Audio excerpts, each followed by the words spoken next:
Reseptif. 1, 2, 3. So, what are we going to sell at the bazaar? Any ideas? I think we can sell wall decoration or container to keep our space clean. We can make them from recycled materials or peel-off tape that are still in good condition. Do you mean things that we don't use anymore? Yes, I have already got an idea in my mind. We can make use of a water bottle that we can find in our school. How about using a piece of used pipe?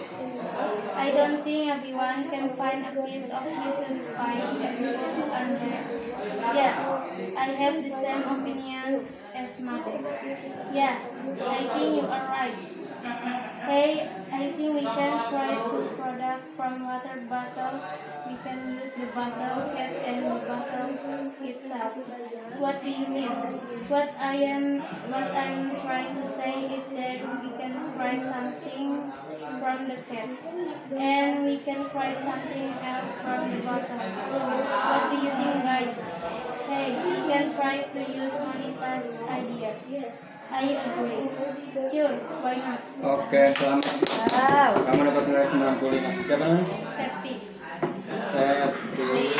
Julia. Oke, thank you. Next. Sama Sep. Oh, tadi WA video? Iya. Kirim ke Bapak ya? Iya, Pak.